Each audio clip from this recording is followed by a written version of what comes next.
सभी श्रोता आसन पर बैठे। आज कथा का 7वां दिवस है। श्रीमद् भागवत महापुराण के साप्ताहिक कथा का आज है समापन दिवस है। रोज की तरह आज भी कथा में प्रवेश करने से पहले हरिनाम संकीर्तन, ताकि हमारा मन पवित्र हो जाए। सब मिलकर के कीर्तन करेंगे।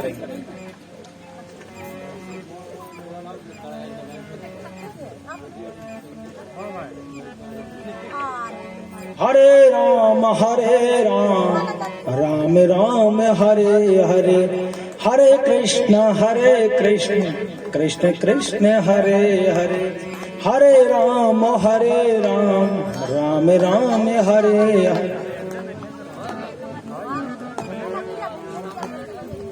हरे राम राम राम हरे हरे, हरे राम राम राम हरे हरे। बोल वृंदावन बिहारी लाल की। भगवान की सारी लीलाओं का आपने और श्रवण किया। भगवान ने जो ब्रज में जो इस धरातल पर आकर के लीलाओं को किया, भगवान का सारा चरित्र 10वें स्कंद में वर्णित है। जैसे ही 10वां स्कंद पूर्ण हुआ, भगवान इस धरातल को छोड़ करके और गौलोक धाम में चले गए। जहां से परमात्मा आए थे वहीं चले गए। 125 वर्ष तक इस धरातल पर रहे प्रभु। सारे देवता जब आए और उनसे आवेदन निवेदन किया, प्रार्थना की, तो वो इस धरातल को छोड़ करके चले गए। तो ये साप्ताहिक दिवस की कथा श्रीमद् भागवत महापुराण ज्ञान यज्ञ है। पारिव्राजक श्री सुखदेव जी महाराज अपने मुखोत्पल से निर्गमित वाक्यों की सरिता से, इस भागीरथी कथा से, भगवती कथा से और महाराज परीक्षित की एक एक शंकाओं को दूर करते हुए कथा सुना रहे हैं। आज समापन दिवस, 7 दिन की और रसमयी कथा का महाराज परीक्षित ने गंगा के किनारे बैठ करके रसानुभव किया। भगवान की सारी लीलाओं को सुन करके और महाराज परीक्षित ने पूछा, बोले गुरु जी अब ऐसी कोई कथा सुनाइए। आपने सब कुछ सुना दिया। जो भगवान का भक्त हो पर किसी प्रकार की उसको आकांक्षा ना हो, कोई कामना ना हो, निष्काम कोई भगवान का भक्त हो, तो वो कथा मुझे सुनाइए। सुखदेव जी प्रसन्न हुए और सुनाने लगे। कृष्णस्यासीद् सखा कश्चित् ब्राह्मणो ब्रह्मवित्तमः, विरक्त इंद्रियार्थेषु प्रशांतात्मा जितेन्द्रिय। प्रशांतात्मा जितेन्द्रिय, सब तो शांत आत्मा होते हैं, परंतु सुदामा प्रशांत आत्मा। बोले एक ब्राह्मण देवता थे जिनका नाम सुदामा था, और वह भगवान श्री कृष्ण के अनन्य भक्त थे और किसी को जानते ही नहीं थे। घर में पत्नी थी जिसका नाम सुशीला था। यथा नाम तथा गुणम, नाम जैसा काम भी वैसा ही। बड़ी शीलवान। एक महीने में 2 एकादशी होती हैं और एकादशी के दिन अन्न नहीं खाना चाहिए, पर सुदामा जी की तो 2-4 दिन में एक एकादशी हो जाती थी। जिस दिन भिक्षा में कुछ नहीं मिला उस दिन एकादशी ही है। फिर भी भगवान के ऊपर अटूट श्रद्धा विश्वास रख करके और भगवान का वो आराधन किया करते थे। उनकी पत्नी भी वैसी ही थी। पता चला कि इनके मित्र द्वारिकाधीश हैं, तो पत्नी ने एक दिन सुदामा जी से अपने पतिदेव से आग्रह किया, यदृच्छयोपपन्नेन वर्तमानो ग्रहाश्रमे, तस्य भार्या कुचैलस्य क्षुतक्षामा च तथा विधा। पता जब चला कि द्वारिकाधीश इनके मित्र हैं, तो अपने स्वामी से कहा कि स्वामी आपके मित्र हैं, अरे मित्र को मित्र के पास जाना चाहिए, कितने दिन हो गए और तुम गए भी नहीं। सुदामा जी बोले देखो बाबरी, कहीं मुझे आपने और प्रलोभन दिया तो ठीक नहीं है, क्योंकि वो द्वारिकाधीश हैं और हम गरीब हैं, हम कहीं उनके पास जाएंगे या तुम्हारी ये भावना हो कि मैं कुछ मांग कर लाऊं, तो मैं मांग कुछ नहीं सकता। और को धन चाहिए बाबरी, ब्राह्मण को धन केवल भिक्षा, जो मिल जाए उसी में ब्राह्मण देवता संतुष्ट रहते थे। माताएं बहनें बड़ी होशियार होती हैं। और कहा सुशीला ने, स्वामी इसलिए नहीं मैं आपसे कह रही हूं कि कुछ मांग करके लाओ, अरे मित्र के पास वैसे भी तो जाया जाता है, इसलिए मित्र से मिल करके और आप आ जाना, मांगना कुछ मत। बोले प्यारी ठीक है, पर कुछ भेंट में ले जाने के लिए भी तो चाहिए। कुछ जगह ऐसी हैं जहां बिना भेंट के हम जाएं तो कार्य संपन्न नहीं होता है। कार्य की सिद्धता चाहते हो तो 6 जगह ऐसी हैं जहां पर भेंट ले जाना ही चाहिए। रिक्ता हस्तो न गच्छेत राजा नाम देवता गुरुम।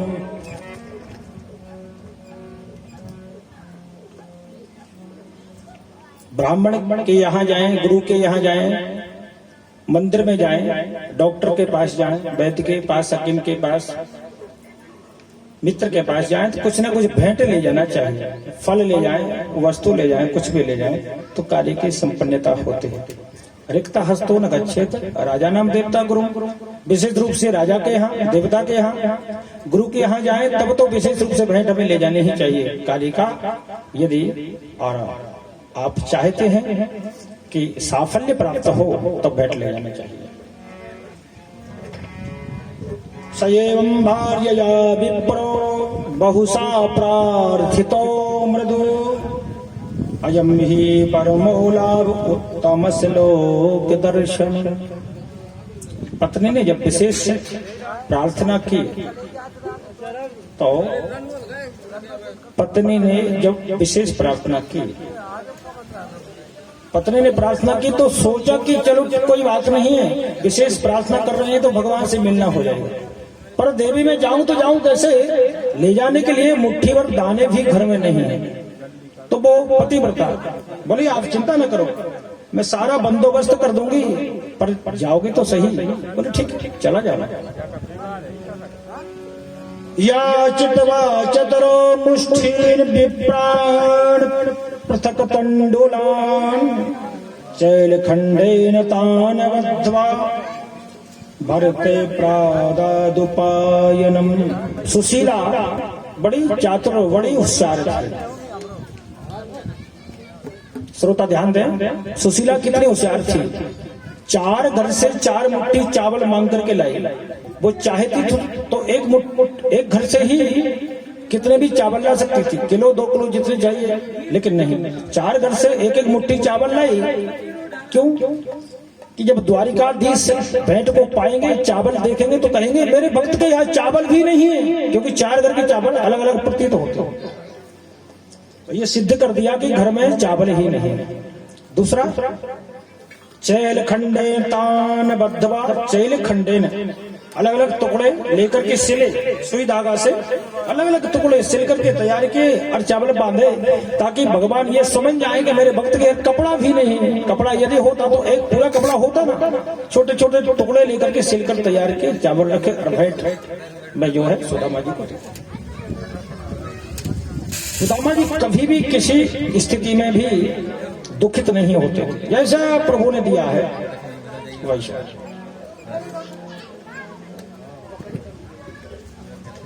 बैठ लेकर के सुदामा जी जैसे ही निकले घर से, रास्ते में पहाड़, नदियां, वृक्ष, जंगल, पत्थर इत्यादि जो मिले उनको पार करते हुए सुदामा जी जा रहे हैं। पैरों में कांटे टूट गए। पैदल चलते चलते जैसे ही समुद्र के किनारे पहुंचे और वहां जाकर के मल्लाहों को आवाज लगाई, मल्लाह आए। बोले कहाँ जाना है? सुदामा ने कहा कि हमें द्वारिकाधीश के पास जाना है, द्वारिका नगरी में। उन्होंने कहा भैया ले तो चलेंगे, पर किराया लगेगा नाव में बैठने का, कौन देगा? सुदामा जी बोले जो त्रिलोकीनाथ है उसका ही सब कुछ है, हमारे पास तो कुछ है नहीं। बोले फिर किराया कौन देगा? बोले जो ले जाएगा वही किराया देगा। बोले बैठेगा कौन? बोले बैठेंगे तो हम, पर हमारे पास किराया है नहीं। बल्लाए चले गए, सुदामा जी को स्वीकार नहीं किया। भगवान ने कहा मेरा भक्त इतनी दूर से चल के आया है, तो स्वयं भगवान ने मल्लाह का रूप धारण किया और नाव को लेकर के सुदामा जी के पास आए। सुदामा जी से कहा कि नाव में बैठो, उस पार हम आपको छोड़ देंगे। सुदामा जी बोले भैया मेरे पास पैसा नहीं है। कन्हैया ने कहा मल्लाह के रूप में थे, मैं उन्हीं को पार करता हूँ जिनके पास पैसा नहीं होता है। सुदामा जी को बिठाया, उस पार छोड़े और सुदामा जी अब तो द्वारिकापुरी में जाकर के और पूछने लगे मेरा यहाँ मित्र रहता है, यहाँ बचपन का जो मेरा सखा है यही रहता है।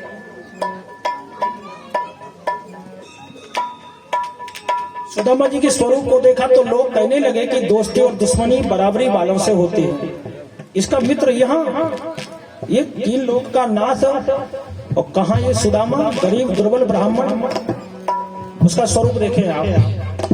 शीशो पवन जगतन में प्रभु, जाने कौन बसो के ही ग्राम।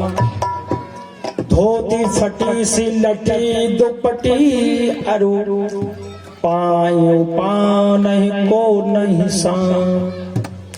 पूछत दीन दयाल को धाम, आपन नाम बताते सुदामा। सुदामा जी अपना नाम सुदामा बता रहे हैं। स्वरूप ऐसा कि तन पर पटे हुए वस्त्र, शरीर ऐसा कि एक एक नस को कोई गिनना चाहे तो गिन ले। शीश पर कोई पाग नहीं। पहले का जमाना था पाग बांधकर चलते थे, ये बड़ा और गर्भ का बाना माना जाता था, पर अब कोई पाग धारण नहीं करता। सुदामा जी गलियों में डोल रहे हैं। चले श्यामी सुंदर से मिलने सुदामा, गाते चले मन में हरे कृष्ण रामा। चले श्याम सुंदर से मिलने सुदामा, गाते चले मन में हरे कृष्ण रामा।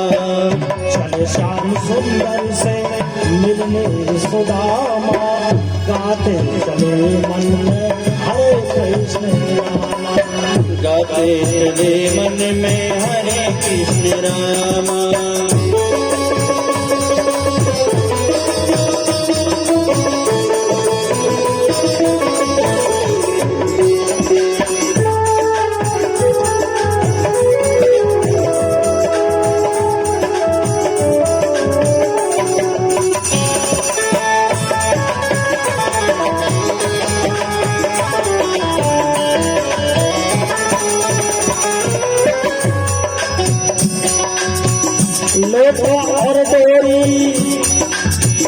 लोट और डोरी कांधे लटकाई, चावल की पोटली बगल में दबाई।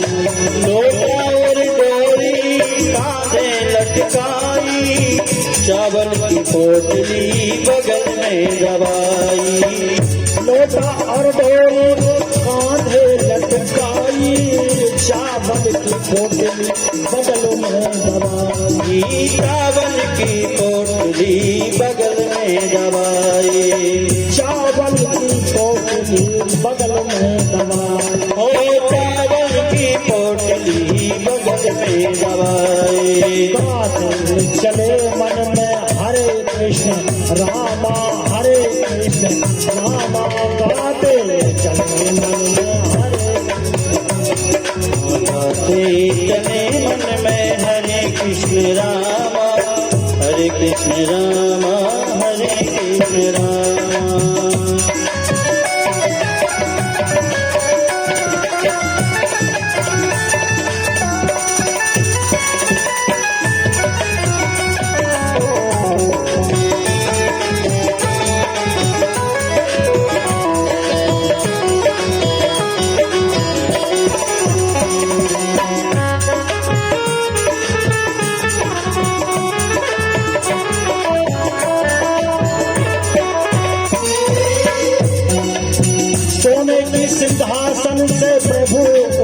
धाये, पदिया पकड़ के हृदय से लगाए। सोने की सिंहासन से प्रभु बिठाए, हाथ पकड़ के प्रभु ने बिठाए। सोने की सिंहासन से हरि को धाये, कहिया पकड़ के हृदय से लगाए। कहिया पकड़ के हृदय से लगाते, कहिया पकड़ के हृदय से लगाते। बहुत दिनों में आए सुदामा, आए सुदामा, गाते चले मन में हरे रामा। दिनने में आए सुदामा, आए सुदामा, गाते चलो मन में हरे कृष्ण रामा। चले श्याम सुंदर से मिलने सुदामा, गाते चले मन में हरे श्याम सुंदर से मिलने सुदामा, गाते चले मन में हरे कृष्ण रामा। कहते दिनल में सुधनी निभाई, मैं तुम क्या भेजा भौ जाई। कहते दिनों में सुधनी निभाई, मैं तुम क्या भेजा भौ जाई। मैं तुम क्या भेजा हो जाई, मैं तुम क्या भेजा हो जाई। आए हैं चावल हरने, आए हैं चावल हरने, दिया ने नवाना, गाते चले मन में हरे कृष्ण रामा। श्याम सुंदर से मिलने सुदामा, गाते चले मन में हरे कृष्ण रामा। चले श्याम सुंदर से मिलने सुदामा, गाते चले मन में हरे कृष्ण रामा। श्याम सुंदर से मिलने सुदामा, गाते चले मन में हरे कृष्ण रामा। चले श्याम सुंदर से मिलने सुदामा, गाते चले मन में हरे कृष्ण रामा। इस प्रकार से सुदामा जी द्वारिका के गलियों में भगवान को आवाज दे रहे हैं, कहाँ मेरे मित्र का, कहाँ मेरे सखा का प्रासाद है, भवन है, कहाँ रहता है। अरे भाई कोई बता दो कि मेरा यहाँ मित्र है, वो कहाँ है। सब देखते हैं पर कोई विश्वास नहीं करता कि ये भगवान का मित्र हो सकता है। भगवान ने और सुदामा की उस करुण आवाज को सुना। सोने के सिंहासन पर बैठे थे रुक्मणी आदि भगवान की पटरानियां भगवान की सेवा शुश्रूषा कर रही थी। सबको छोड़ करके भगवान दौड़े। जब दौड़े 7 दौड़ी को पार किया, दुपट्टा कहीं गिरा, नंगे पैर दौड़ गए, सुदामा जी को लेकर के अपने हृदय से लगा लिया और ला करके जिस सोने के सिंहासन पर बैठते थे उस पर बिठाया सुदामा जी को। सारी पटरानियां अचंभित, इस दरिद्र ने कौन सा पुण्य किया है। देखने से तो लगता नहीं है कि पुण्यवान है, धर्मात्मा है। पहनने को तो वस्त्र नहीं, बिल्कुल दुबला पतला, खाने को अन्न नहीं, पर ये भगवान इसको अपनी कुर्सी दे रहे हैं, अपनी गादी पर बिठा रहे हैं। भगवान ने देखा सुदामा जी की ओर और पैरे को जब पकड़ा, चरण कमलों को देखा तो कांटे टूटे हुए थे। रुक्मणी जी कहा जल लेकर के आओ। रुक्मणी जो ही पानी लेने के लिए गई और भगवान ने देख सुदामा की दीन दशा, करुणा करके करुणा निधि रोए। पायो महादुख हाय सखा तुम, आए तै न कितै दिन खो। ऐसे विहाल वियायन सो, कंटक जाल लगे पुनि जोए। पानी परात को हाथ छुओ नहीं, नैनन के जल सो पग धो। भगवान ने जब पाद पद्मों को देखा, चरण कमलों को देखा, जिसमें कांटे टूटे हुए थे, इतना दुख हुआ, इतना रोदन किया भगवान, इतने रोए, इतना आंखों से पानी निकला कि पानी परात को हाथ छू नहीं। जिस जल को रुक्मणी जी स्वर्ण थाल में, स्वर्ण की परात में भर के लाई थी, उसको स्पर्श भी नहीं किया। और नैनन के जल सो पगद होए, आंखों के जल से सुदामा जी के चरणों को छूला, कांटों को निकाला। अरे सुदामा, इतने दुखी हुए, क्या तुम्हें पता नहीं था मैं यहां रहता हूं? आप क्यों नहीं आए? लेकिन याद रखे कि यदि पुनीत रिश्ते हैं तो दो ही रिश्ते हैं, एक तो पति पत्नी का रिश्ता, अमित दान भरता वय देही, दूसरा रिश्ता है तो मित्रता का रिश्ता। मित्र वो होते हैं जहां भेद नहीं खुलते हैं। मित्र कौन होते हैं? कितना समय निकल जाए पर आपस के भेद को कभी खोलते नहीं है, वही मित्र है। मित्र वो होते हैं जहां भेद नहीं खुलते हैं, वक्त पड़ जाए तो ईमान से तुलते हैं तराजू की तौल पर। और मित्र के साथ की घात लगाने वालों, पाप गंगा में नहाने से नहीं धुलते। मित्र के साथ कहीं विश्वासघात किया जाए तो गंगा में स्नान करने से भी पाप नहीं धुलते। इतना पुनीत, इतना पवित्र मित्रता का रिश्ता भगवान ने दिखाया। सारी जो रानियां पटरानियां थी अचंभित, अहो भाग्य है इस ब्राह्मण के, भगवान का सखा। भगवान ने हृदय से लगाया। प्रभु जिसको हृदय से लगा दे, समझो वो कृत कृत धन्य धन्य हो गया। सुदामा का स्वागत किया, भोजन कराया, एक गाय निवेदन की। सुदामा जी जिस भेंट को ले गए थे, जिस सामग्री को ले गए थे, चावल को भेंट देने के लिए, इतना बड़ा भवन प्रासाद देख करके, बहुत बड़ा भवन, मणि जटित थी, नीलम वैदुर्य हीरा गोमेद आदि मणि उसमें भगवान के महल में लगी हुई थी। देख करके सब पूछा गए कि ये 4 घर के टूटे हुए चावल मैं दूंगा, अच्छा नहीं लगेगा, संकुचित होगा, और जोर से अपने कांख में दबाता। उनका ध्यान चावल में कि कहीं कन्हैया इन चावलों को ना देख ले, क्योंकि जिसको चोरी की आदत होती है ना, वो हर जगह नजर डालता है। कन्हैया ने पहले माखन चुराया ब्रज में जब रहे, राम अवतार में चौपाई आई है कि ये मन जन चोरा, ये जीव मात्र के मन को चोराने वाले हैं। भगवान कृष्ण चोरी जरूर करते हैं, पर हमारे मन की चोरी करते हैं। माखन क्या है? संत हृदय नवनीत समाना। हमारा जो मन है, मन जहां अच्छा लगा उसको चुरा लेते हैं, और जो मन दूषित है, कलुषित है, उस मन की ओर आंख उठाकर तक नहीं देखते। इसलिए मन हमारा साफ और सुथरा होना चाहिए।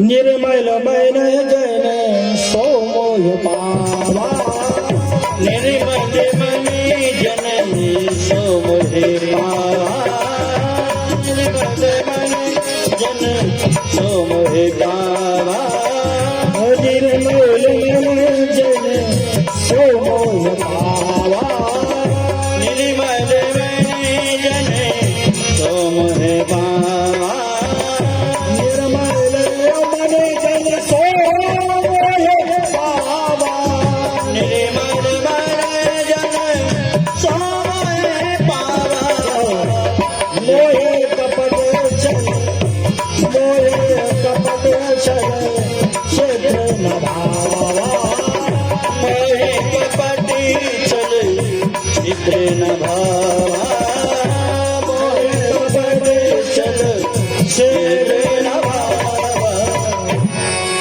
वो कौन? निर्मल मन, अच्छा मन हो, साफ मन हो। बस मन को ही तो सुधारना है। हमारा शरीर जिस पंच तत्व से बना है उससे में विलीन हो जाता है, पर मन की मुक्ति हमें करनी है। मन हमारा ऐसा चंचल है कि मन कहीं भटक गया तो चाहे कहीं बैठे हो, उसको भागना है तो भागना है, रुक नहीं सकता। इसलिए मन को रोकना है, मन को नियंत्रित करना है।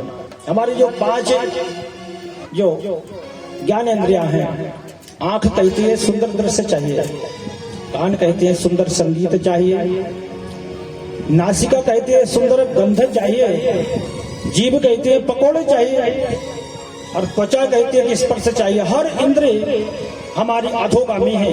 मन जिसका साथ देता है वो ताकतवर बन जाता है। कपिल गीता में जब द्वितीय दिवस की कथा में ये संवाद आया कि दुनिया के कोई से भी सुख जीव को सुखी नहीं कर सकते। संपत्ति तो कहीं से भी इकट्ठी की जा सकती है, पर सुख की बात करें तो वो नहीं मिल सकती। कोई वस्तु खरीदनी है, मकान लेना है, गाड़ी लेनी है, तो हम फाइनेंस करा के लोन से ले सकते हैं, पर रात को जब बिस्तर में नींद नहीं आएगी तो उसके लिए कोई फाइनेंसर नहीं है, कोई बैंक नहीं है। इसलिए सच्चे अर्थों में भगवान की कथा को सुनना ही शांति को प्राप्त करना है। संपत्ति तो कहीं से भी मिल सकती है, पर शांति की बात करें तो सिवाय भगवान के पास और कहीं शांति नहीं। हर जगह जाकर देखें, तुलसीदास जी ने स्पष्ट कर दिया है। देखें, सुखी जिमी नीर आगा, सुखी जिमी नीर आगा, सुखी जिमी नीर आगाधा, सुखी नीर आगाधा, जिन्हें हरि शरण नये कौबाधा, जिमें हरि शरण जिन्हें हरि शरण नये कौबाधा, जिमें हरि शरण सुखी नीर आगाधा,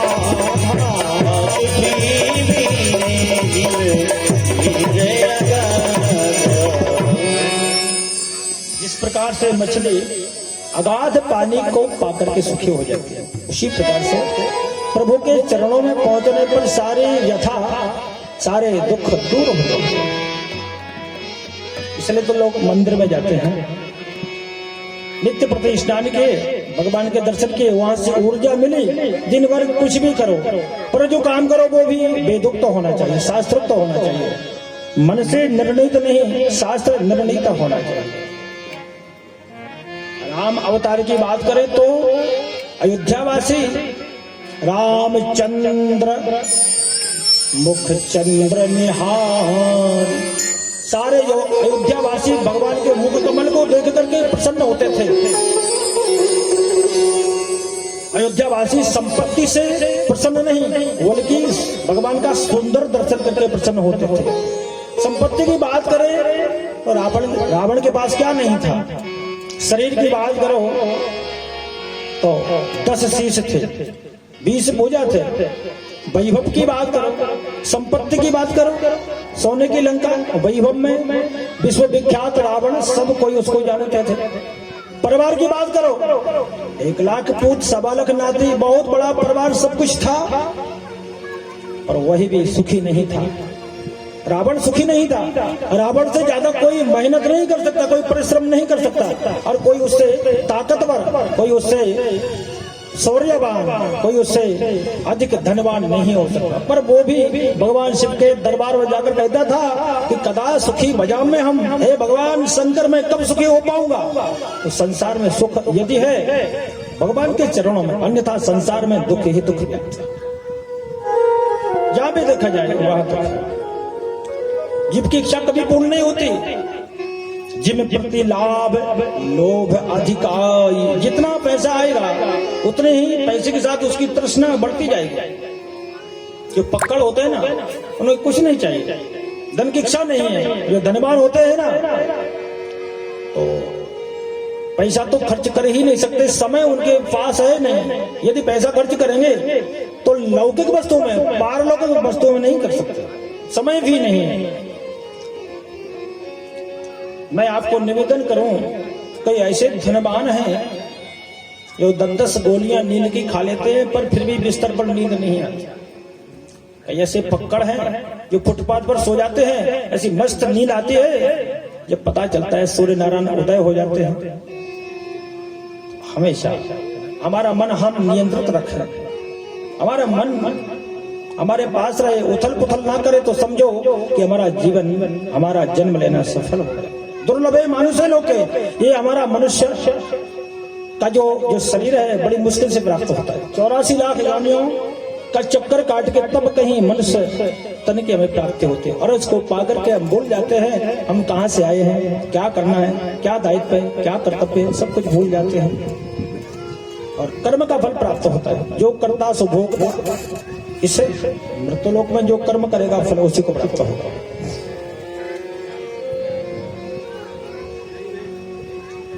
रानियों ने देखा कि दुर्बल ब्राह्मण आया है, 56 प्रकार के व्यंजन बनाए, बड़े प्रेम से भगवान ने सुदामा का आतिथ्य सत्कार किया, रात्रि को विश्राम दिया।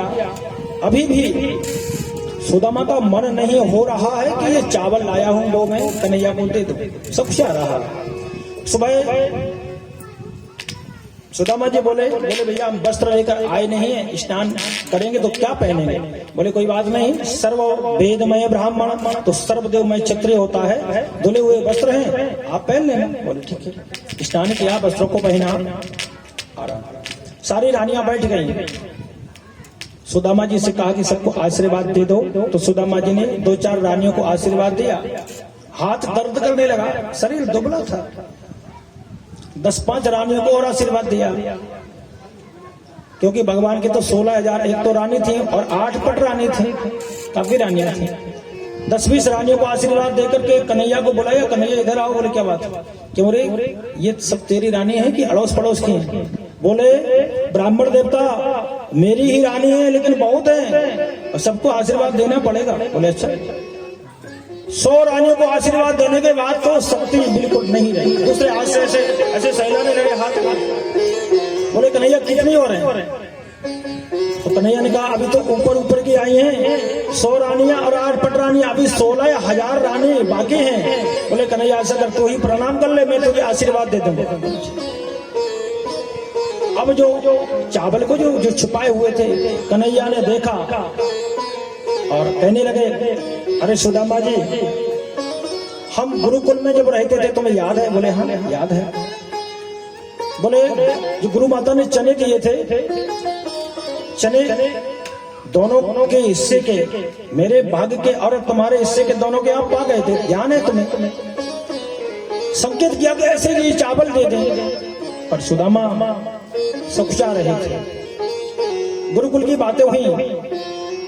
जब उज्जैनी नगरी में भगवान कृष्ण भगवान विद्या अर्जन करने गए थे, वहीं सुदामा जी आए थे, वहीं से इनकी मित्रता हुई।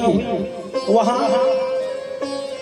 गुरु माता ने लकड़ी लेने के लिए जंगल में भेजा, थोड़े से चने दे दिए, भूख लगे तो पा लेना। दोनों मित्र भगवान कृष्ण और सुदामा जंगल में गए, सूखी सूखी लकड़ियों को तोड़ने लगे और अंधेरा हो गया, जोर का पानी आया, हवा भी चली। कन्हैया ऊपर थे, सुदामा नीचे थे। सुदामा को भूख लगी तो अपने हिस्से के चने पा लिए, और ज्यादा भूख लगी तो कन्हैया के हिस्से के भी चने पा लिए। भगवान ने पूछा भी, बोले मित्र सुदामा भाई क्या पा रहे हो? बोले कुछ नहीं, पानी बरसा है, हवा चली है, ठंडी लग रही है, इसलिए दांत मेरे किटकिट कर रहे हैं। तो शास्त्र आज्ञा करता है कि किसी का भाग हमें नहीं खाना चाहिए।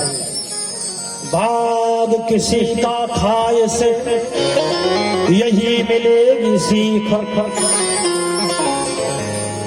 जाओ दरिद्री हो तुम घर घर मांगो भीख। भगवान ने श्राप दिया, श्राप और वरदान ही तो हमारे जीवन में है, इसलिए हमारा कर्म निर्विवाद अच्छा होना चाहिए। बातों में उलझा कर भगवान ने झटका मारा, चावल को छुटाए और एक मुट्ठी पाई, रुक्मणी ने हाथ पकड़ लिया, बोले बस प्रभु बहुत है, एक मुट्ठी भक्तों के लिए काफी है, अपने लिए तो बचो, यहाँ कुछ अपने लिए भी होना चाहिए। 16,100 रानी है, 8 पट रानी है, क्या खाएंगे, इसलिए रहने दो। ठीक उसी प्रकार से यजमान जब दक्षिणा देते ना ब्राह्मण को, यजमानी रोक लेती है, कुछ अपने लिए भी तो चाहिए, काफी है, रहने दो। रोक लिया रुक्मणी जी ने। लेकिन अब नेत्रों से ये दोनों की चर्चा हो रही है। रुक्मणी ने संकेत किया, नहीं नहीं ब्राह्मण है ये ब्राह्मण है। कल की कथा में आपने सुना होगा, याद है कथा? क्या हुआ था? अगस्त जी जब भोजन पाने आए राम जी के यहाँ, तो क्या हुआ था? कल तुम कथा में आए थे, आपसे पूछ रहा हूं बंटी भैया से। कल जब अगस्त जी भोजन करने गए तो क्या हुआ? भोजन करते गए 16 दिन तक भोजन करते रहे। तो नेत्रों से संकेत किया, ये ब्राह्मण है, इनका कभी पेट भरता नहीं है, बस रहने दो। भगवान ने संकेत किया कि ये ब्राह्मण देवता हैं, इन्हीं पत्र ला कर दिया था, तब तुम्हारा विवाह हुआ था, जानती नहीं हो? बोले वो ठीक है, पर इनका कोई ठिकाना नहीं है, ब्राह्मण क्रोधी भी होते हैं, रहने दो। काफी संकेत से वार्तालाप हुआ। दूसरे दिन सुदामा ने कहा, भैया कृष्ण हम घर जाना चाहते हैं। बोले ठीक है चले जाओ। आग्रह भी नहीं किया, रोका भी नहीं कि 2-4 दिन और रुको।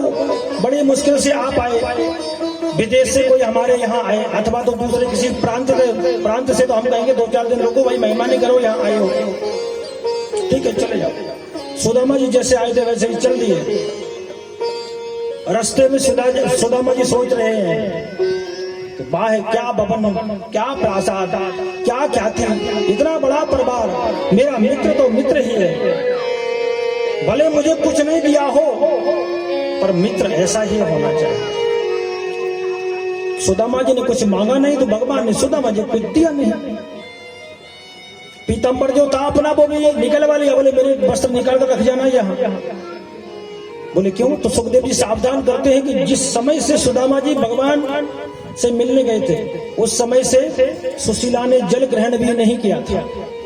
अब दूर से कहीं सुशीला देखेगी तो देखकर जल तो पी लेगी, कहीं पीताम्बर पहनकर सुदामा जाएंगे तो दूर से पहचानना मुश्किल हो जाएगा, इसलिए पीताम्बर को निकलवा कर रखवा दिया। सुदामा जी सोच रहे हैं, ए मित्र कुछ नहीं दिया, कोई बात नहीं, ना देने दो, पर मेरा मित्र बहुत अच्छा है। घर आए, घर जब आए तो जो टपरिया थी टूटी, वो भी वहां से गायब हो गई। सुदामा जी ने मन में कहा कि भला होता वहां नहीं जाते, भगवान से मिलने गए हो, यहाँ आए तो ना घर है ना घर वाले है, यहाँ मेरा घर भी नहीं है।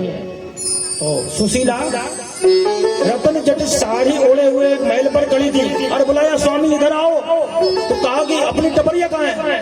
बोले द्वारिकाधीश ने महल बना दिया है, कंचन महल है, सोने के वृक्ष लगे हुए, चंदन के पेड़ खड़े हुए। और सुदामा जी अंदर आए तो बड़े प्रसन्न हुए, धन्य प्रभु। सुदामा कथा का यही आशय होता है कि जो यजमान घर जाए कथा सुन करके, उनकी जो टपरिया बनी है ना, उनके सोने के महल बन जाए।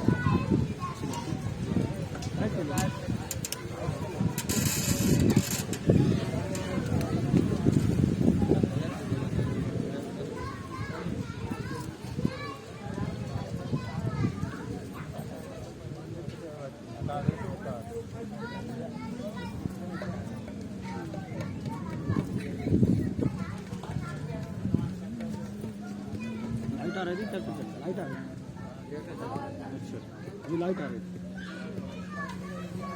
हमने देखा जब तक शुरू हो जाए क्या करें, समापन जो ऐसे ही पढ़ गए।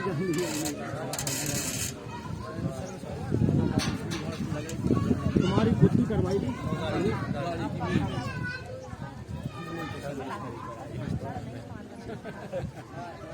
मैंने कहा समापन दिन जल्दी बोल सुना भी देता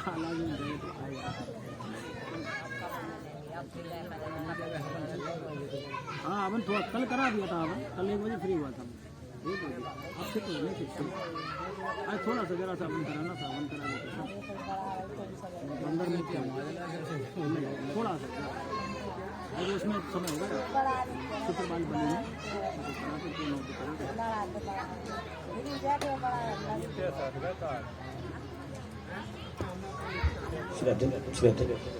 बोले वृंदावन बिहारी लाल की जय हो।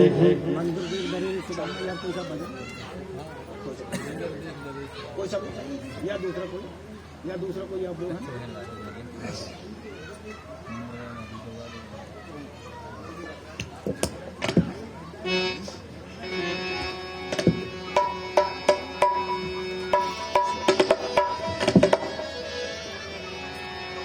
राधे हरि बोल।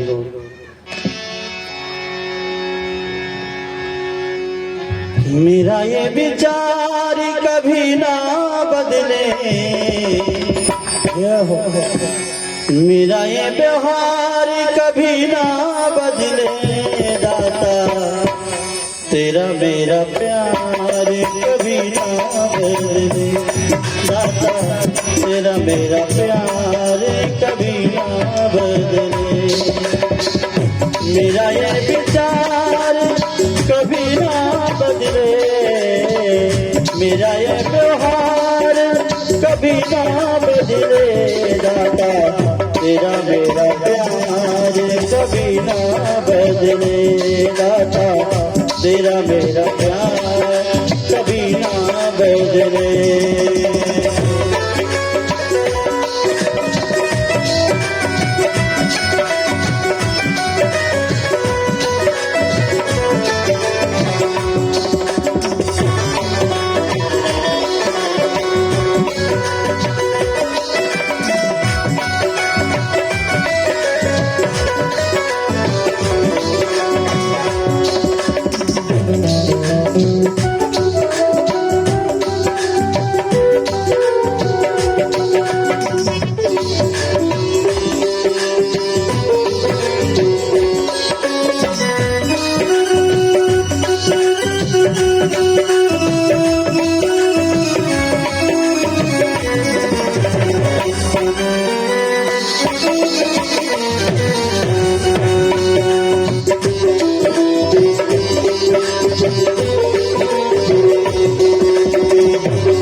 सत्संग तेरा गाता रहूं मैं, सत्संग तेरा गाता रहूं मैं,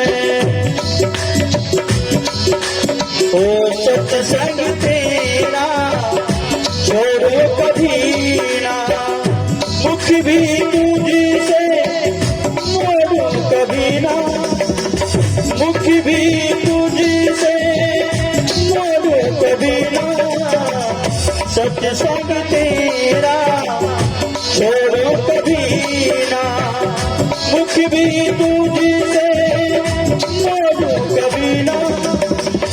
मेरा ये व्यवहार कभी ना बदले, मेरा ये व्यवहार कभी ना बदले ओ दाता, तेरा मेरा प्यार कभी ना बदले ओ दाता, तेरा मेरा प्यार कभी ना बदले। मेरा ये विचार कभी ना बदले, मेरा ये विचार कभी ना बदले ओ दाता, तेरा मेरा प्यार कभी ना बदले।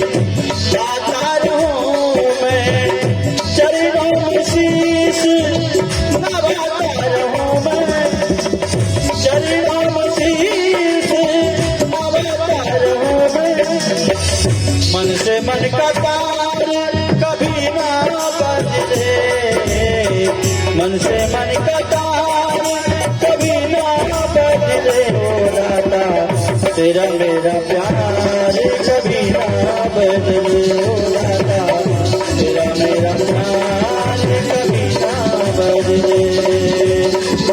मेरा ये प्यार कभी ना बदले ओ दाता, तेरा मेरा प्यार कभी ना बदले।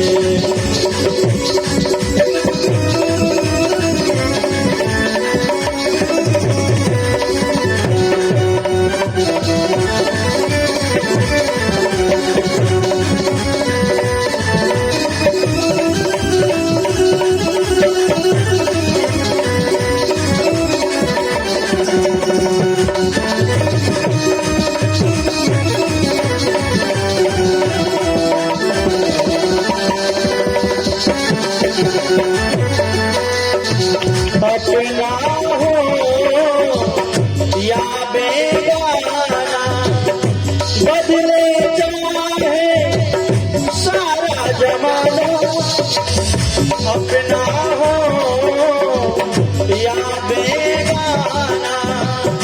बदले चाहे सारा जमाना, बदले चाहे सारा जमाना।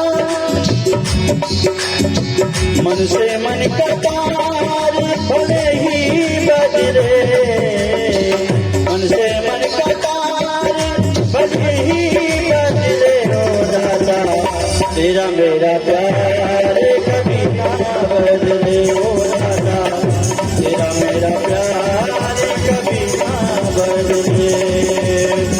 मेरा ये विचार कभी ना बदले। हो दाता तेरा मेरा प्यार कभी ना बदले। हो दाता तेरा मेरा प्यार कभी ना बदले।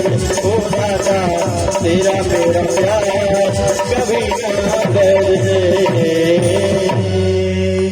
वृंदावन बिहारी लाल की जय।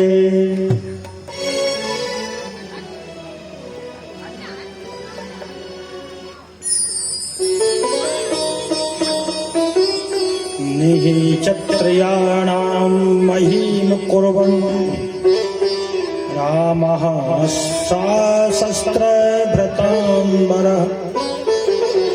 नृपाणां रुधिरौघेन यत्र चक्रे महाहृदा समन्त पंचक्षेत्रम ययो।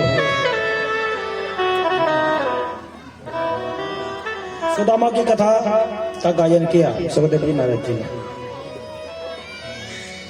तदुपरांत समंत पंचक क्षेत्र की कथा।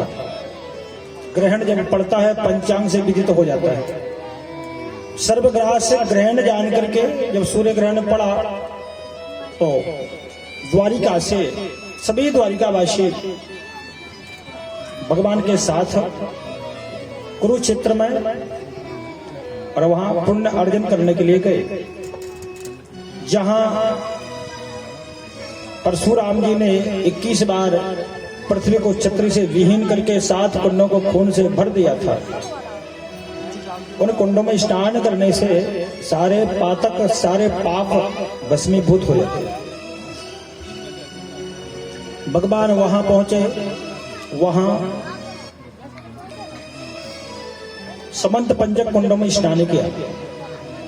और तीर्थ का महत्व होता है, तीर्थ का फल होता है और तीर्थ का दायित्व होता है, तीर्थ का कर्म होता है कि हम जब तीर्थ में जाएं तो वहां स्नान करें, दर्शन करें, प्रसादी चढ़ाएं और महात्मा को दान स्वरूप जो बन पड़े सो हम उनको दान करें। अन्य राजाओं से भगवान वहां मिले।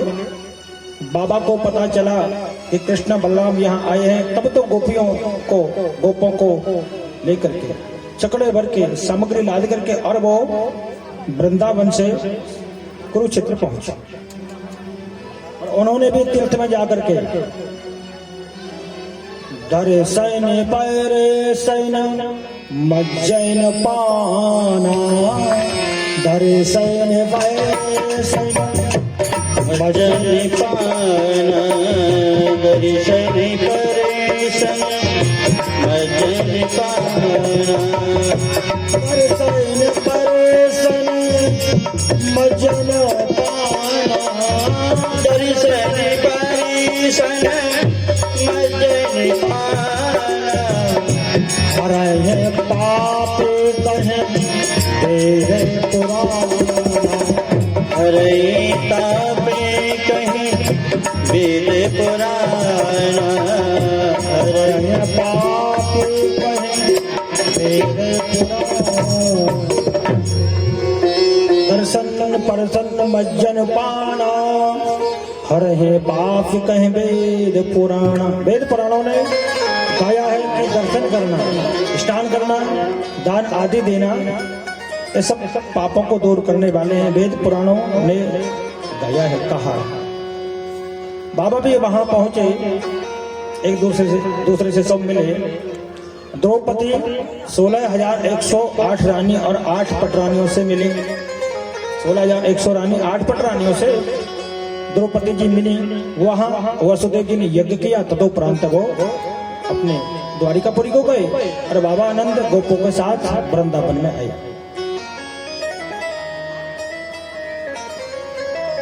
तो जैसे एक दिन मैंने बताया था कि कार्यक्रम के दो पहलू होते हैं, एक सफल कार्यक्रम, दूसरा सार्थक कार्यक्रम। तो सफल तो टेंट लगाया, संगीत वाले आए, डेकोरेशन, आप सब आए समय से और सही प्रकार से जो आयोजन हुआ बहुत सफल आयोजन हुआ। सार्थक आयोजन के अर्थ क्या निकले? भागवत कथा को सुना 7 दिन तक, उसका अर्थ क्या, फल क्या है, सार्थक कार्य। संत महात्मा आते हैं तो कोई ना कोई ऐसा नियम पकड़ा जाते हैं जिससे उद्धार हो जाता है, आत्मकल्याण हो जाता है। एक संत जी पधारे और गृहस्थ के यहाँ जब पहुंचे, उसने स्वागत किया, भोजन कराया और वो बोले गृहस्थ संत से, बोले गुरुवर कोई ऐसा कोई उपदेश दो मुझे, कोई ऐसी लाइन बन जाए उपदेश दो। तो गृहस्थ की गोद में एक बालक था, छोटा बालक, बच्चे को लिए था और वो बच्चा कह रहा था बाबा बाबा, क्योंकि ध्यान दे लड़के का लड़का था, बाबा कह रहा था। तो संत बोले कि ये उपदेश दे रहा है ना बच्चा, ये कह रहा है बाबा बाबा बन जाओ। ये छोटा बालक उपदेश लेने वालों को तो कहीं से भी उपदेश ले लेना चाहिए। बोले महाराज ये कहता है ना कि बाबा बाबा, तो मैं विचार कर लेता हूँ बाबा बन जाना ही चाहिए, पर लड़की का जो लड़का है ना वो आ जाता है, वो कहता है नाना नाना नाना, वो मना करता है कि ना बाबा मत बन जाना। उस संसार में बड़ी विडंबना है। हमारा मन कभी नहीं कहता कि हम दोपहर में कहीं चले के जाएं, मन कभी नहीं कहता कि 10-5 माला हम घर पर भजें, पर आदत बना लोगे ना तो मन हमारा कुछ नहीं कर पाएगा, इसलिए आदत डालनी चाहिए।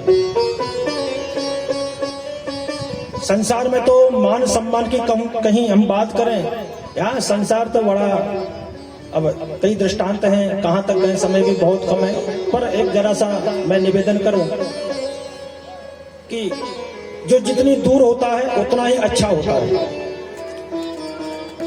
कोई बंबई से आए यहाँ, हम क्या कहेंगे बंबई वाले आए हैं, मोहल्ले के 10-5 लोग आएंगे, हो सकता है पूरा गांव देखने आए बंबई वाले कैसे हैं, हम उनको देखें।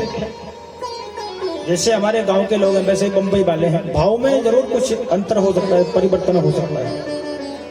दूर जो जितना होगा उतना ही अच्छा होगा, पर वही पास में आ जाए तो बहुत अंतर पड़ जाता है।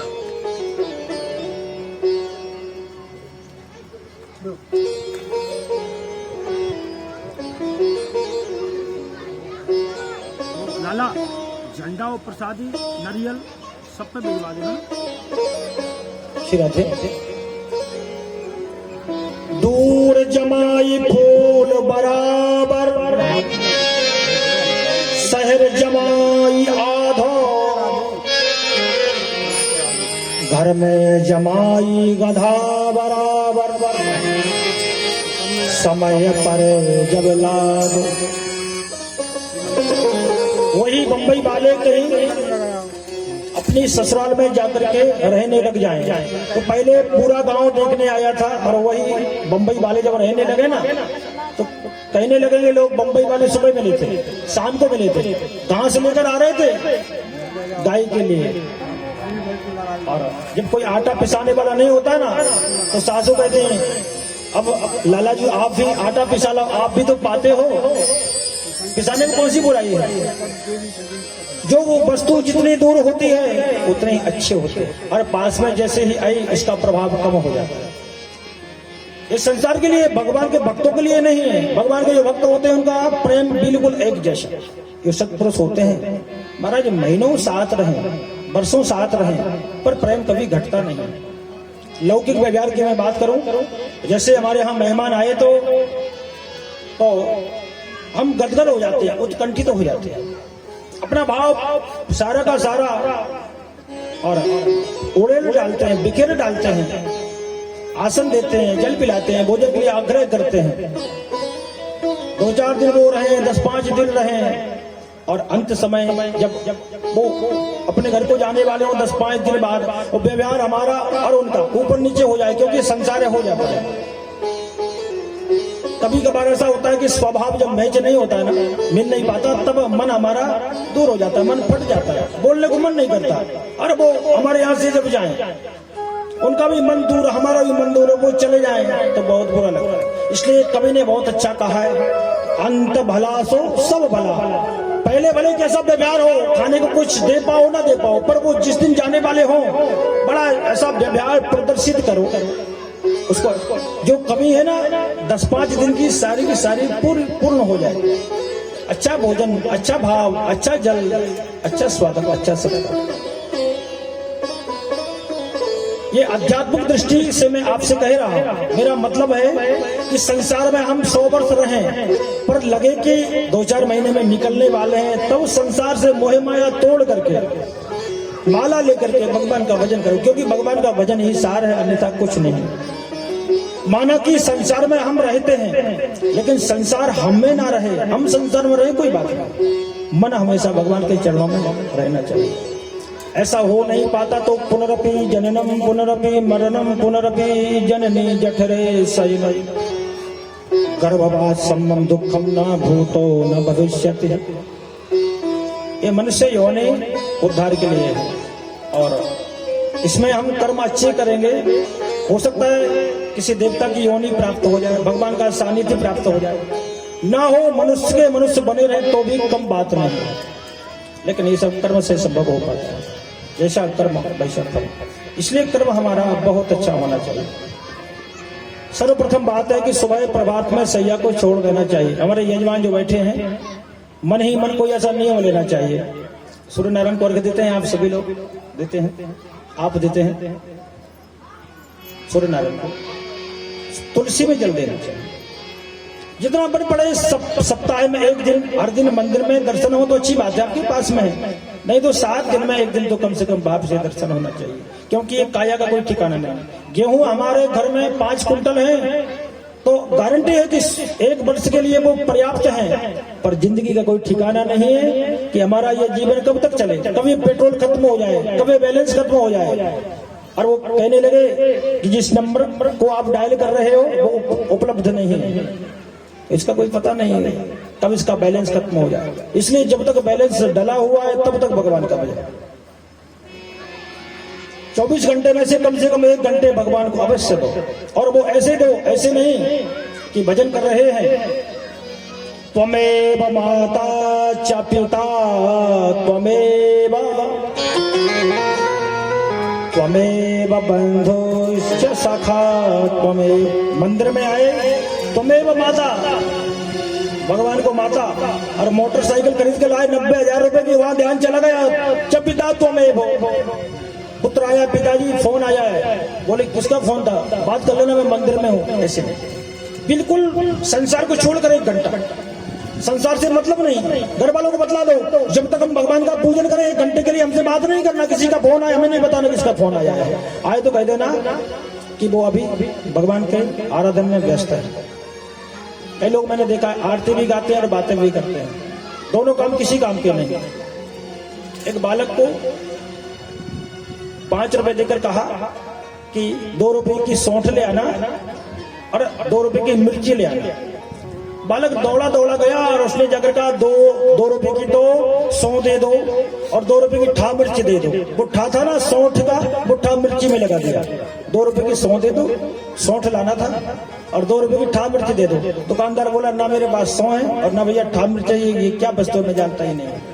तो आधा कहीं करते हैं ना, किसी काम का नहीं रहता। इसलिए कोई काम किया जाए तो तरीके से, जैसे खेती करते हैं, स्प्रे डालना है तो डालना है, उपार्जन बहुत अच्छा निकलेगा। हम कहें अरे भगवान सब करेगा, वो तो सब निकल आएगा। तो जैसा कर्म वैसा फल, भगवान ही तो कहता है कि ये कर्म करो। कई लोग ऐसे हैं, कई भक्तों का, कई संतों का भाव तो यह है कि कर्म ही सब कुछ है, और जीव कर्म करे फल भगवान देता है तो कार्य संपन्न हो जाता है, सफल हो जाता है। कुछ लोगों का मानना है कि भाग्य में यदि है तो वो प्राप्त हो जाएगा, कहां जाएगा। लेकिन भाग्य में यदि भोजन है, किसी को कमरे में बंद करके ताला लगा दो, चाबी उसी में फेंक दो, अब उसके भाग्य को देखो कहां से भोजन पाएगा। जो लोग ये कहते हैं ना कि भाग्य में सब कुछ है, समझो उन्हें भगवान के ऊपर विश्वास नहीं है। भगवान ने मनुष्य शरीर बनाकर हमें दिया है, हाथ पैर नाक कान सब कुछ दिए हैं, हमारा ये पुरुष ही पारस होता है। फिर हम सब कुछ और सुंदर शरीर को पाकर के कर्म न करें, हम भोजन का उपार्जन न करें, हम भोजन ना बनाए कर्म न करें, तो फल प्राप्त नहीं हो सकता है। फिर तो भगवान और भी नाराज हो जाएंगे कि ये मनुष्य के लायक नहीं है।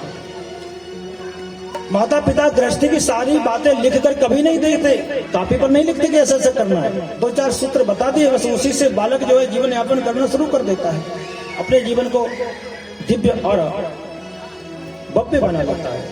इसलिए ये जीवनीय सूत्र हैं, हमेशा जितना बन पड़े, किसी की गाड़ी कहीं गड्ढे में है तो धक्का मार दो, ऊपर चढ़ जाए, क्या लगता है।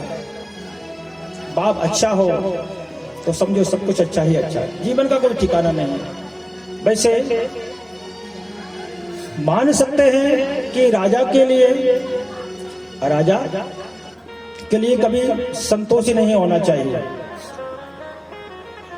अन्य व्यक्ति के लिए संतुष्टि बहुत बड़ी वस्तु है, संतुष्टि है तो सब कुछ है। हर स्थिति में जैसी स्थिति है प्रभु लगाएगा, पर प्रयासरत हमेशा रहना चाहिए, प्रयास करते रहना चाहिए। शास्त्रों से एक एक बात हमारे जीवन को प्रशस्त करने वाले हैं। ब्रको नामासुरः पुत्र शकुने पति नारदम् दृष्ट्वा सूतोषं पप्रच्छ देवेषु त्रिषु दुर्मतिः। भगवान शिव का संकट मोचन सुनाया सुखदेव जी महाराज ने। ध्यान दें, शकुनी का पुत्र जिसका नाम ब्रक था, राक्षस था, देवर्षि नारद मिल गए, नारद को पकड़ लिया। नारद जी से कहा ये बताओ तीनों देवताओं में सबसे जल्द शीघ्र प्रसन्न होने वाले कौन से देवता हैं। नारद जी ने तुरंत अपना पीछा छुटाने के लिए कहा कि भगवान शिव बहुत जल्द प्रसन्न होते हैं। भगवान शिव क्षणिक रुष्टा क्षणिक तुष्टा और रुष्टा तुष्टा क्षणे क्षणे। फिर क्या था, कैलाश पर्वत पर पहुंचा और वहां एक वेदिका बना करके अपने शरीर का मांस काट काट करके हवन करना शुरू किया। नमः शिवाय स्वाहा, नमः शिवाय स्वाहा। शरीर का मांस काट काट करके हवन करने लगा। 6 दिन तक मांस काट करके चढ़ाया। भगवान शिव जब प्रसन्न नहीं हुए, प्रकट नहीं हुए, तब अपने तलवार से शीश काटने को तैयार हुआ। भगवान शिव यज्ञ कुंड से प्रकट हुए, तलवार को पकड़ा। बोले भाई क्या करता है? अरे मैं तो केवल जल चढ़ाने से प्रसन्न हो जाता हूँ। भोलेनाथ को क्या चाहिए? एक लोटा अच्छा सा साफ करके पात्र और जल चढ़ा दो, भगवान शिव प्रसन्न। बोले मैं केवल जल से प्रसन्न हो जाता हूँ, तो शीश क्यों काटता है? वरदान क्या मांगना चाहता है? बोले प्रभु बस एक वरदान दे दो और कुछ नहीं चाहिए। बोले क्या? देवं सावब्रे पापियान वरम भूत भयावहम् यस्य यस्य करम शीर्षणि दास्य सा म्रियताम इति। दास्य सा म्रियताम इति यस्य यस्य करम शीर्षे। बस एक वरदान दे दो। बोले कौन सा? कि मैं जिस जिसके शीश पर हाथ रखूं, यस्य यस्य करम शीर्षणे, वो दास्य सा मृगता में थी, वो मर जाए। जिसके शीश पर हाथ रखूं वो मर जाए। इसका नाम ब्रक। इसी को हम लौकिक भाषा में भस्मासुर कहते हैं। भस्मासुर। भगवान शिव प्रसन्न थे, वरदान दे दिया। वरदान जब दिया तो उसकी बुद्धि पलटी। पार्वती को देखा तो लगा कि इस बाबा को खत्म करके, इसको भस्म करके पार्वती जी से अपना विवाह कर ले। भगवान शिव के पीछे वो पड़ा। भगवान शिव आगे और वो बृकासुर पीछे। भगवान शिव आगे दौड़ रहे हैं, बृकासुर पीछे जा रहे हैं। भस्मासुर को भस्म कंगन त्रिपुरार दे चले, भगवान शिव दौड़े। विष्णु भगवान को जब पता चला, भगवान विष्णु ब्राह्मण का रूप लेकर के आए, छोटे से बटुक बन के आए। बोले क्यों राक्षस राज, कहाँ दौड़े, कहाँ भागे जा रहे हो? बोले मुझे वरदान मिला है भगवान शिव से कि मैं जिस जिसके शीश पर हाथ रखूं वो मर जाए। तो मैंने सोचा कि शंकर के शीश पर हाथ रख के पार्वती को प्राप्त कर लूं। भगवान शिव बोले, भगवान शिव भागे जा रहे हैं। भगवान विष्णु बोले उस राक्षस से, बोले भगवान शिव ने वरदान दिया है। बोले हाँ शिव ने, शिव का वरदान है। तब तो मुझे विश्वास नहीं होता। बोले क्यों? शिव का वरदान आज तक कभी सफल नहीं हुआ है। तूने परीक्षण किया है कि नहीं किया? बोले परीक्षण नहीं किया। तो मैं तो ये कहता हूँ कि तू पहले परीक्षण कर ले। ये वरदान असत्य है, सत्य नहीं है। तो अपने शीश पर हाथ रख के एक बार ये कहे कि मैं भस्म हो जाऊं। तू भस्म हो गया तो मैं समझ लूंगा कि वरदान सही है, और तू भस्म नहीं हुआ तो ये वरदान गलत है। उसकी बुद्धि विपरीत हुई, उसने अपने शीश पर हाथ रख के कहा भस्म हो जाओ, तो भस्म हो गया। इस प्रकार से भगवान शिव का संकट दूर हो पाया। इस संकट मोचन की कथा और 10वें स्कंद के अंत में सुखदेव जी महाराज ने सुना। एक अध्याय में भगवान के यदुकुल का संहार, जब समय पूरा हो गया, भगवान ने सोचा अब तो लीला का संवरण करना चाहिए। भगवान ने आदेश दिया कि अब यहाँ कोई नहीं रुकेगा, सबको यहाँ से चलना है। इसके पहले एक दिन की बात है कि वहां पास में ही और ऋषि आए हुए थे। यदुकुल के उद्दंड बालकों ने शाम को एक स्त्री बना करके साड़ी पहना करके और महात्मा के पास पहुंचे और महात्माओं से कहा कि इस कजरारी आंखों वाली के गर्भ से पुत्र होगा या पुत्री। शाम को साड़ी पहना गया था। महात्माओं से प्रयास करना अच्छी बात नहीं है, तो उस महात्मा ने कहा कि ना पुत्र होगा ना पुत्री, कुलम मूसलम कुल नाशनम, इसके गर्भ से मूसल होगा जो समूचे यदुवंश को नष्ट कर देगा। वही हुआ। उग्रसेन महाराज के सामने जब सभा में आए, मूसल को निकाला, उन्होंने घिसवा करके और समुद्र में डलवा दिया। एक छोटा सा टुकड़ा बचा हुआ था, उसको समुद्र में फेंक दिया। भगवान से कोई सलाह नहीं ली। एताः घोरा महोत्पाता द्वारवत्यां यं केतवः मुहूर्तामपि न स्थेयमत्र नो यदुपुंगवाः। भगवान ने कहा कि अब यहाँ कोई ना रहे, जल्द से द्वारिकापुरी को खाली करो। और वो सब मिलकर के शंखोद्वार में पहुंचे और वहां जाकर के स्त्रियों को, तो सारी स्त्रियों को और बालकों को शंखोद्वार क्षेत्र में भेजा और सारे यदुवंशी भगवान कृष्ण के साथ प्रभास क्षेत्र में गए। वहां जाकर स्नान किया, दर्शन किया, शांति पाठ किया और मदिरा का पान किया। बुद्धि भ्रमित हुई, आपस में लड़ने झगड़ने लगे। जिस मुसल को घिस घिस के उसमें डलवाया था, उसकी मैरक नाम की जो घास उगी थी, उसको लेकर के आपस में युद्ध करने लगे, मारने लगे, मरने लगे। कुछ ही समय में सारे लोग मृत प्राय हो गए। बलराम जी ने पीपल के वृक्ष के नीचे समाधि लगाई, अपने पंचभौतिक शरीर को छोड़ दिया। भगवान बैठे हुए थे, विचार कर रहे थे मुझे अब क्या करना चाहिए। सारे जीवन में भगवान कभी बैठ करके रोए नहीं, विचार नहीं किया कि मुझे क्या करना है, मुस्कुराते रहे। जन्म जहां हुआ तहां चोरों को बंद किया जाता है। सारे जीवन में राक्षसों का सामना किया, अकासुर, बकासुर, धैनुकासुर, तृणावर्त, प्रलंबासुर, लेकिन कभी भी ना तो क्रोध आया, ना कभी विचार किया, ना कभी रोए। सारे जीवन में आज जब जा रहे हैं तब वहां बैठे विचार कर रहे हैं कि मुझे अब जाना चाहिए। दारुक रथ लेकर के आया, बोले प्रभु अब द्वारिका को चलो। तो भगवान ने कहा मैं द्वारिका नहीं जाऊंगा। देखते देखते रथ और सारथी के सहित घोड़ों को लेकर के वो आकाश में विलीन हो गया। दारुक से भगवान ने कहा कि जाकर के अर्जुन से कहो कि सारी गोपियों को वो इंद्रप्रस्थ ले जाए, आज से 7वें दिन में द्वारिका पानी में डूब जाएगी। इस प्रकार से भगवान ने अपनी लीला का संवरण किया। और इसी के साथ सुखदेव जी महाराज ने राजा को कथा सुना करके सुखदेव जी राजा से पूजित हुए, सुखदेव जी का पूजन किया। तभी राजा बोले महाराज मेरा मोक्ष तो हो जाएगा, मुझे मुक्ति तो मिल जाएगी। तो सुखदेव जी बोले कि तुम पशु बुद्धि को त्यागो, तुम तो राजा मरिष्येति पशु बुद्धि मिमाम जहि, कि तुम मरोगे, इस प्रकार की पशु बुद्धि मत रखो, तुम्हारा आत्म कल्याण हुआ। सुखदेव जी वहां से गए। परीक्षित ने अपने पंचभौतिक शरीर को छोड़ा। सर्प आया, जो श्राप लगा था, आया जरूर। उसके पहले महाराज परीक्षित ने आत्मा को छोड़ दिया। आत्मा महाराज परीक्षित की वहां से पदार्पण कर चुकी थी, केवल पंचभौतिक शरीर पड़ा था। अब जन्मेजय को जब पता चला कि सर्प ने मेरे पिता को काटा है, तब सर्पेष्टि यज्ञ किया,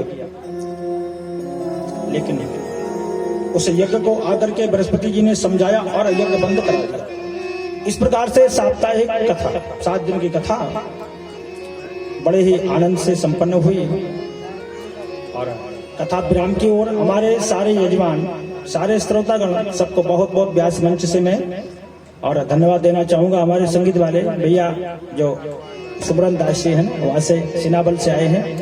पैड वाले भैया हमारे ओझा जी जो ढोलक जो बजाते हैं, सबका, गांव वालों का सबका अच्छा सहयोग रहा और बड़े प्रेम से साप्ताहिक दिवस की कथा संपन्न हुई। मैं एक केवल निवेदन करना आपसे चाहूंगा कि जो बात यथार्थ होनी चाहिए वो कभी छुपाना नहीं चाहिए। पिछली बार मंदिर की प्रतिष्ठा होनी थी, तो मेरी कथा थी, उसी में से बुखार आया और मैं बीमार हो गया। तो 2-3-4 दिन में तबीयत तो ठीक हो गई, पर कमजोरी बनी रही। पापा आए, प्रतिष्ठा कराई उन्होंने। इस बार वो आए, पिताजी बोले इन लोगों से, बोले कि यहाँ श्रीमद् भागवत महापुराण का आयोजन हो जाए और जैसे भी हो, कोई शर्त नहीं है, पर निर्विघ्न प्रतिष्ठा हुई, सारे लोग स्वस्थ हैं, मस्त हैं, खूब आवाज निकला, तो एक जो है वो आयोजन हो जाए। इन लोगों ने विचार मशवरा किया 2-4-5 दिन में। फिर भैया से मेरी बात हुई, रामस्वरूप भाई साहब से, तो इन्होंने कहा कोई दिक्कत नहीं, आप आ जाओ। तो मेरा ये भाव नहीं, पर ये भाव है कि कोई भी धार्मिक काम हम करें तो काफी उलझने आती हैं। एक सत्यनारायण की कथा कराओ ना, तो कहीं फोन आ जाता है कि आपको यहाँ अर्जेंट आना है, तो वो कथा भी टल जाती है। मेरा भाव ये है, व्यास मंच से मैं कहूँ कि धार्मिक काम के लिए कई व्यथाएं आती हैं, पर जैसे ही हमारी इच्छा हो उस समय में कर दिया तो कर दिया। एक दौड़ होता है, विचार आया कि कोई आयोजन कराना है, वो 2-5-10 दिन में हमने कर दिया तो कर दिया। नहीं कर पाया ना, तो संसार है, कोई ना कोई काम, कहीं मकान खरीद लिया, कहीं गाड़ी खरीद ली, कहीं बालक का अच्छे कॉन्वेंट स्कूल में एडमिशन करा दिया, पैसे बहुत ज्यादा लगते हैं। तो सारी चीज ये सब भाव से होती है, भाग्य से होती है, पर हमारा प्रयास भी अग्रसर रहना चाहिए। इसी के साथ कथा को विराम, 2 पल के लिए हरिनाम संकीर्तन, ताकि हमारा मन पवित्र हो जाए। उसके प्रांत में आरती।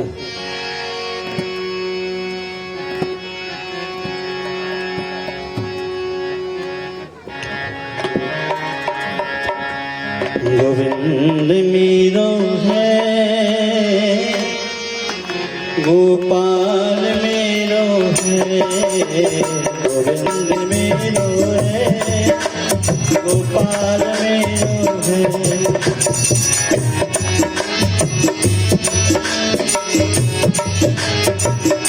एक बार हम बोलेंगे, एक बार पूरा यजमान परिवार बोलेगा। गोविंद मेरो है, गोपाल मेरो है।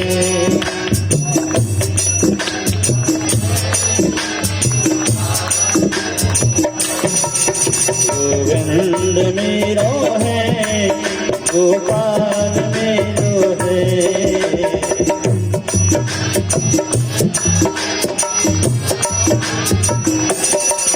मेरो बाके बिहारी नंदलाल मेरो है। मेरो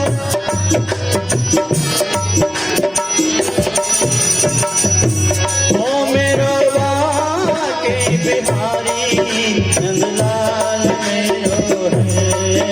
मेरो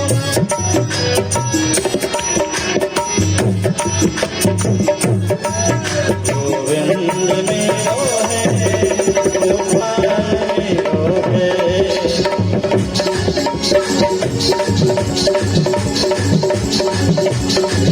गोविंद मेरो है, गोपाल मेरो है।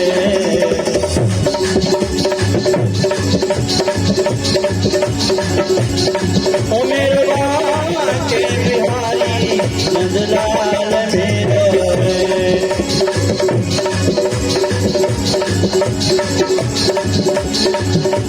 गोविंद मेरो है, गोपाल मेरो है। गोविंद मेरो है, गोपाल मेरो है।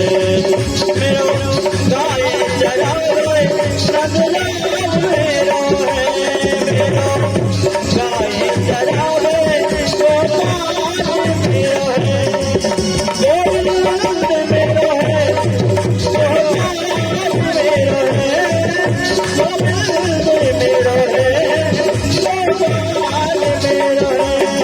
मेरे भाग्य बिहारी नंदलाल मेरो है ये जीवा के बिहारी नंदलाल मेरो है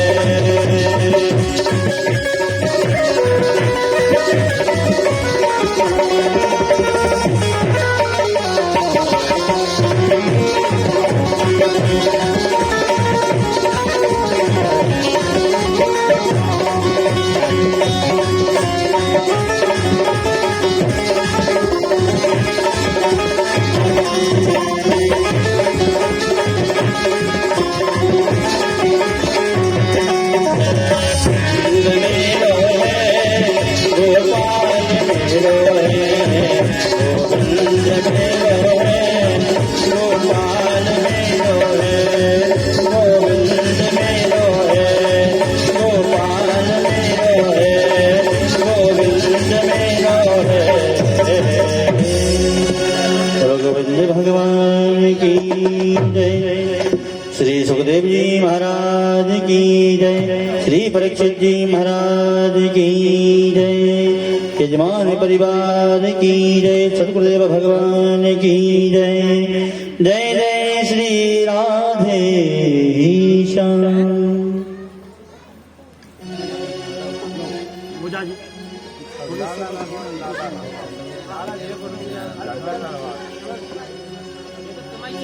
जय जगदीश हरे स्वामी जय जगदीश हरे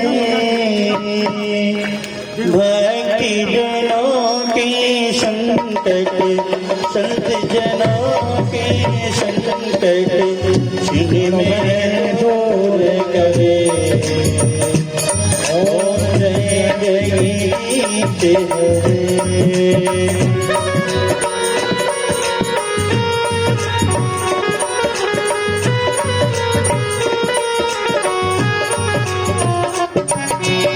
जो जावे फल पावे दुख बिन से मन का स्वामी दुख बिन से मन का सुख संपत्ति घरी आवे सुख संपत्ति घरी आवे कैसे मिटे का ओम जय जय हरे।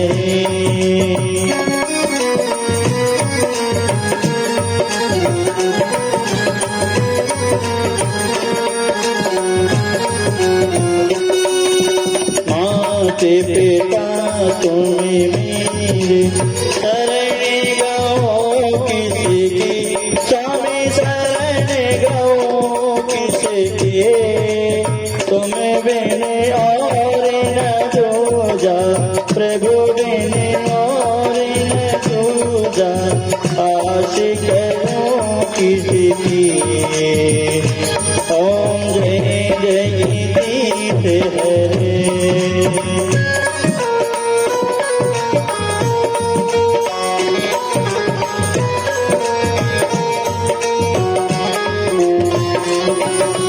तुम्हें पूर्ण तेरे मातिमा तुम्हें अंतर्यामी स्वामी तुम्हें अंतर्यामी पारे ब्रह्म परमेश्वर पारे ब्रह्म परमेश्वर तुम सबके स्वामी ओम जय जय हरे।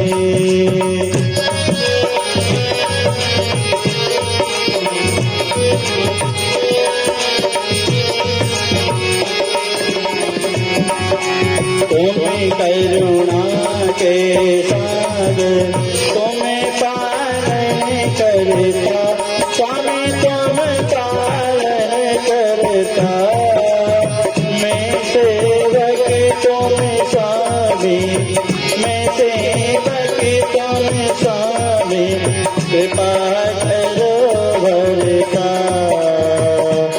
ओम जय जगदीश हरे।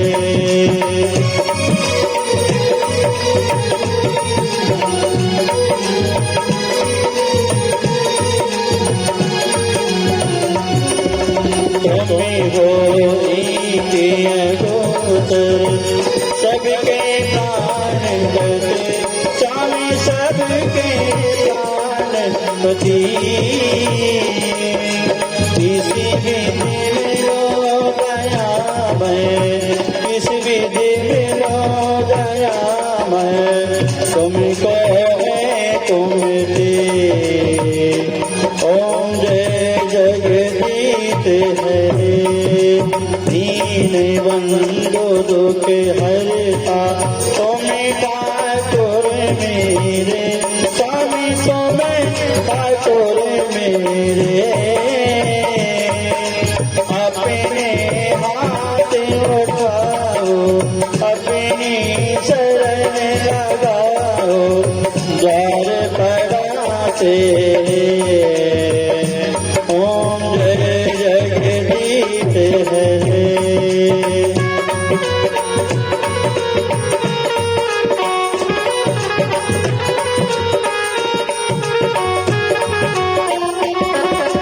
विषय विकार मिटाओ पाप हरो देवा स्वामी पाप हरो देवा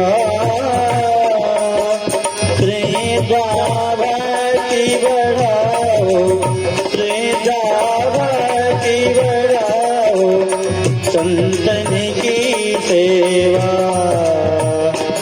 ओम जय जगदीश हरे तन मन धन सब अर्पण सब कुछ है तेरा स्वामी सब कुछ है तेरा